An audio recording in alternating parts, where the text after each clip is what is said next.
Bienvenue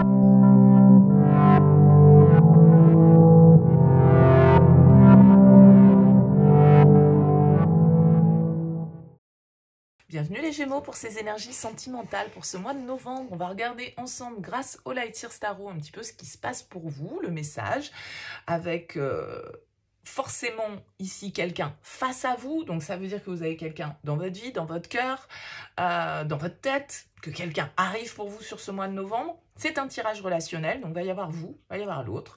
On va regarder la relation, ce que vous attendez, ce que l'autre va vous proposer, le défi, le conseil, et puis comment ressort cette relation sur la fin du mois de novembre. Bien sûr, ça reste un tirage général. Il ne pourra pas parler à tous, donc vous prenez uniquement si ça fait écho à ce que vous vivez actuellement, sinon vous laissez de côté. Allez voir signe ascendant, allez voir signe lunaire, ça peut vous apporter un message complémentaire ou un autre message plus en cohérence avec vos énergies du moment. Voilà, n'hésitez pas à aller regarder les différents signes pour voir un petit peu comment ça vous parle. Alors, on découvre les cartes, mais tout d'abord, vous avez une arcane majeure en dos de deck, les Gémeaux, l'impératrice. L'impératrice, ici, c'est une carte ultra positive. Hein. L'impératrice, c'est la création, c'est la co-création.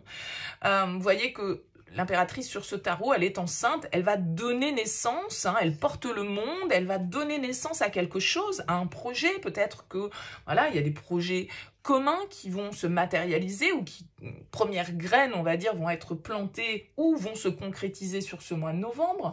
Ça peut être un projet de fonder un foyer, une famille, ça peut être un projet de vacances, un projet, qu'importe, mais on a envie de créer quelque chose avec l'impératrice. On a envie de fertiliser une situation.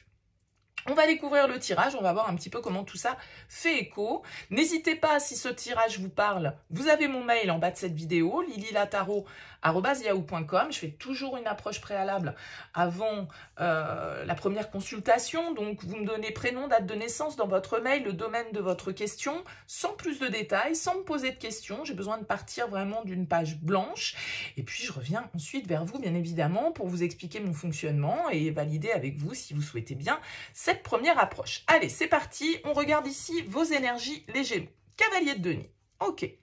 En face, on a un roi d'épée. La relation, reine de bâton. Ce que vous voulez, la tour. Ce que vous allez recevoir, la roue de fortune. Le défi, 9 de bâton. Le conseil, 5 de coupe. Sortie de moi, le 7 de bâton. Ok, bon. Du changement. Vous en voulez, vous allez en avoir. Avec la tour et la roue de fortune, ça bouge, ça évolue, ça change, ça se transmute, ça progresse, ça balaye tout et ça recommence. Bon, on va voir un petit peu au fur et à mesure, on va procéder par ordre. Vous êtes, vous déjà, les Gémeaux, dans une énergie de cavalier de denier. C'est-à-dire que vous avez une vision un petit peu plus lointaine des choses. Le cavalier de denier, il aime bien préparer, il aime bien anticiper, il aime bien organiser. Il est plutôt dans une stratégie, entre guillemets, d'investissement sur le long terme, un pas à la fois, on y va, tranquillement mais sûrement, on avance. Petit à petit, l'oiseau fait son nid avec le cavalier de denier. Mais le cavalier de denier prend son temps, mais il fait les choses. On peut compter sur lui, on va dire, le cavalier de denier. Okay, c'est un personnage assez fiable, assez organisé, assez rigoureux, qui, voilà, c'est pas un cavalier de bâton, il s'enflamme pas, il part pas dans tous les sens, il est plutôt en mode tranquillou, mais bon, voilà, il avance à son rythme, mais il avance. Alors, parfois un peu lentement. Ça peut être vos énergies, ça peut être l'énergie de la personne face à vous. À voir, parce que tout compte fait, on a du denier ici, on a de l'air en face. Ça aurait pu être l'inverse. Vous êtes un signe d'air et ce roi d'épée ressort en face de vous. Donc peut-être que vous avez un signe de terre face à vous. Taureau, Vierge, Capricorne. En tout cas, ce roi d'épée, c'est une énergie de réflexion, d'intellect, de communication, d'autorité, de prise de décision. Hein. Le roi d'épée, c'est le juge, il n'hésite pas à trancher, il n'hésite pas à dire ce qu'il pense, il est assez cash, il est assez stratégique, il aime bien que les choses soient claires, nettes, précises. Bon, donc vous pouvez vous retrouver, je dirais, dans ce sens, sur une certaine forme de rigueur que vous pouvez exiger l'un comme l'autre par rapport au lien.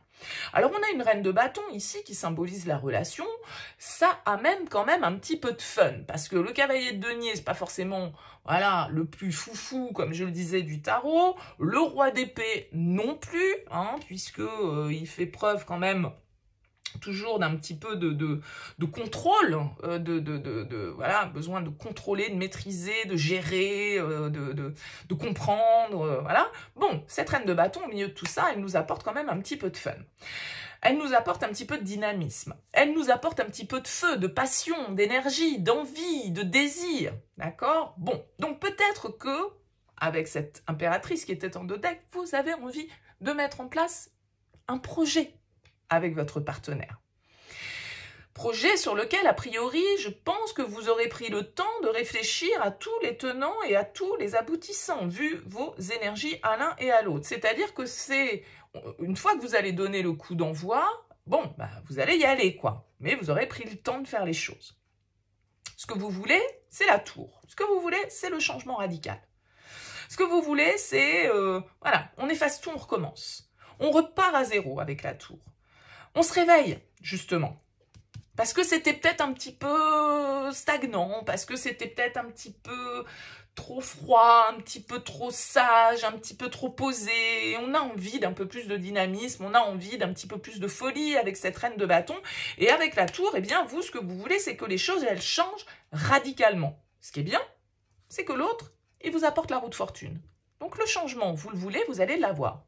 Maintenant, dans quel sens cette roue va tourner, ça va être à vous de voir. Parce que ce roi d'épée, attention, il est intransigeant. Il ne négocie pas. C'est lui qui décide. Ok? Donc, il peut y avoir une forme de lutte quand même ici dans ce tirage. Malgré tout, je pense que l'un comme l'autre, vous avez envie que les choses bougent et que les choses avancent.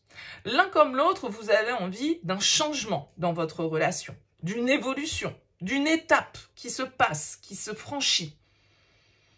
Simplement, avec la 9 de bâton en défi, il y a l'idée quand même un petit peu de protection, de prudence. Comme je le disais, ça reste ici 2 énergies qui peuvent être un petit peu soit statiques, soit un peu froides. Et avec le 9 de bâton en défi, j'ai l'impression que, voilà, on pourrait se protéger à l'excès.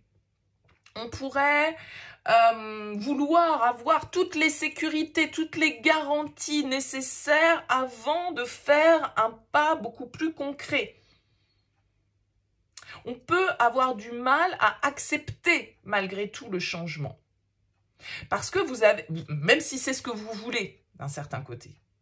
Parce que le 5 de coupe en conseil, il vous dit, bon, bah, c'est bon, tournez la page. Arrêtez de voir ce que vous allez perdre dans toute cette histoire.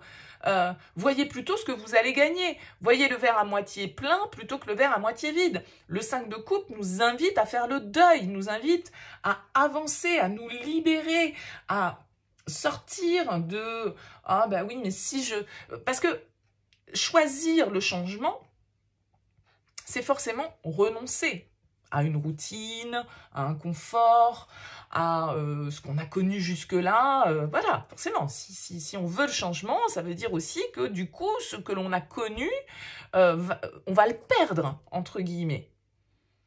Et ça, vous pouvez avoir du mal. Vous pouvez, comme s'il y avait une forme de résistance.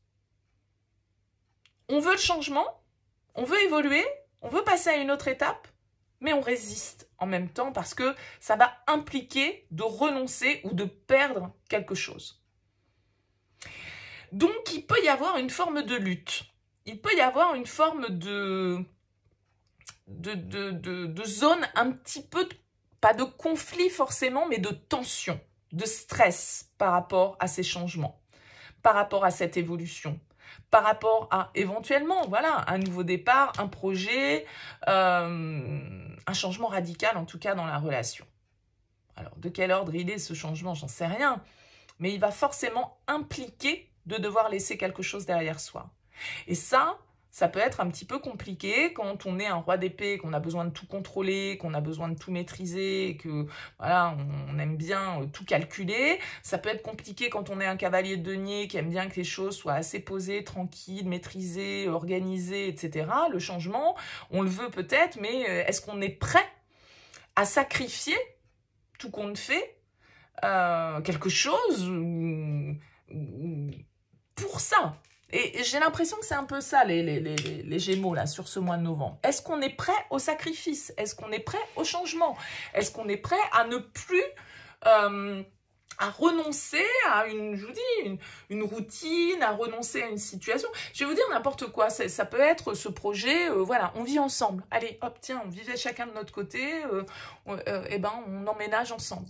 Ben ouais, mais bon, si on emménage ensemble, j'aurai plus mes petits moments de tranquillité, je pourrai plus vivre ces moments-là, je vais partir de l'appartement dans lequel je suis ou du lieu dans lequel je vis actuellement, puis que j'aime bien, donc...